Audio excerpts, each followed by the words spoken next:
Hard drive data and stats by Backblaze. Backblaze is awesome in terms of the fact they've been doing this. So I don't use them as a service, but I've heard they're really good. I have considered using some of their backup services, but what's fascinating is the peek they give us into how they run their data centers. Since 2013, Backblaze has been publishing statistics and insights based on the hard drives in their data centers.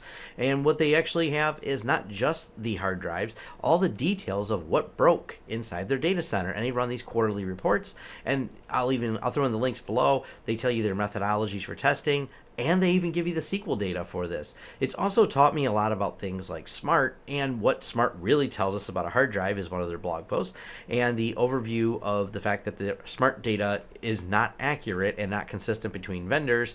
And we've noticed this too. We thought it was always this anomaly. Some drives said they've been on for 10 years, but the drive is less than 10 years old, telling us that that can't be correct.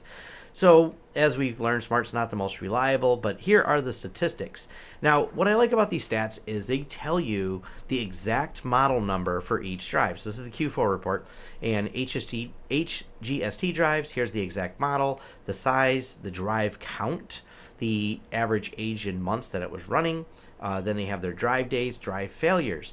Now, what's nice is if you see a drive like this one had no failures, but you can also say, okay, how many were on there? So they've got 46 of this model Toshiba with no failures. That's a very small sample pool.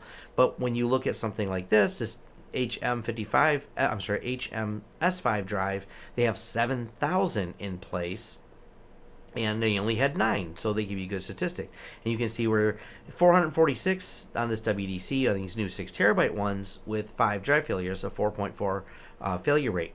Where it really gets scary is it looks like Seagate clearly has a drive problem, and we've seen this before with some of the other reports. And this ST series 4 terabyte one, 234 drives out of 34,000 failed, which puts their failure rate at 2.67%. Pretty high. I've actually used this before I purchased hard drives.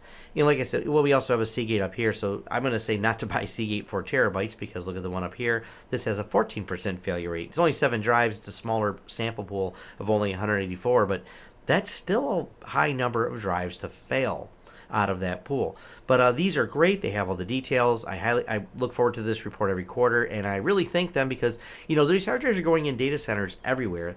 Backblaze is a little bit different than some of the other companies because all these model drives you may notice are not enterprise drives. They actually use a lot of consumer one. They have a lot of details they share with how they built out their data center using consumer drives. And if you want to run your own statistical values on these, right here literally is the raw data that you can download for the document and data zips, which is a series of SQL files and PDFs, so you can reprocess the data and glean your own insights for it. So hats off to Backblaze for doing this. And if you just kind of want some ideas for which hard drives to buy, and you don't need the absolute latest hard drives, these reliability ports, they can give you a good estimate and good feel.